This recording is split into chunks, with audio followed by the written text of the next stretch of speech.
பேசுறதுக்கு யாருமே வரல. இந்த சீமான் கட்சி வந்து அவங்க 2 பேரும் மனைவி வந்து மத்த வந்து எங்க ஆட்சியில வந்து இறங்கி அவங்க பேசுறதுதான் எங்க ஆட்சிக்குள்ள உள்ள விட்டாங்க. இந்த 10 வயது குழந்தைய வந்து கற்பழித்து கொண்டாந்து மேல என்ன பண்ணலாம்? ஏன் அவங்க தூண்ட எல்லாம் போடக்கூடாது? இந்த அரசியல் எதுக்கு? இந்த 10 வயது பிள்ளைங்க கற்பழித்து கொண்டானே அவங்க எந்த அரசியல் என்ன பண்ணுது? அவங்க என்ன பண்ண முடிஞ்சது? எத்தனை பேருக்கு எத்தனை ஆபத்து, எத்தனை பேருக்கு கோபாகம், எத்தனை பேருக்கு நம்ம மனைவி, எத்தனை பேருக்கு தாயார், எத்தனை பேருக்கு இவங்க என்ன பண்ணுது? இந்த அரசியல் எதுக்கு? அவங்களால போராட முடியுதா? அந்த ஆசிரியர் எதுனால போட முடியுதா? அவங்களால முடியல, தேவை இல்லை. அவங்களால கேட்கறது தேவை இல்லை. வந்தாங்க எனக்கு மாவட்ட உதவி போதவருக்கு தச்சுனே இந்த மாதிரி அப்படி ஆகுது. எனக்கு பேசுறதுக்கு ஆள் இல்லை. நீ வாங்க கூட்ட நீ போன வாங்க அதே போத வந்தாரா வரல வந்தாரா வரல இல்ல நான் தான் கட்சி வந்து ஆத்ம போராட்டத்துக்கு வெளியே வர பிள்ளை நான் கேட்டு பார்த்தேன்.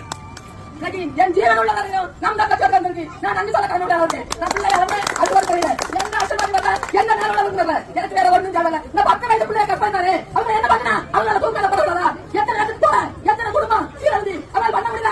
ஏன் அது என்ன அரசியல்வாதி வாங்க இவருக்கு என்ன தகுதி இருக்கு? அதுக்கு என்ன தகுதி இருக்கு? அவ்வளவு நேரம் கொண்டு வைக்கலாம்.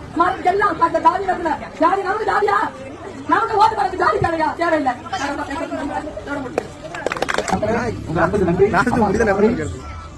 பாலியல் தொந்தரவு சிறு குழந்தை ஒரு குழந்தை பெண்ணு பாலியல் தொந்தரவுனா அதை செஞ்சவனை சுட்டு புதைச்சிட்டு தான் அடுத்த வேலையை பார்ப்பேன்னு சொன்ன ஒரே ஒரு ஆண்மகன் உங்கள் பிள்ளை சீமான் மட்டும்தான். சீமானின் ஆட்சியில் எல்லாம் சரியா நடக்கும். நம்பிக்கையோடு இருக்க. நாளை தமிழேசி ஆட்சி மலரும். நன்றி வணக்கம்.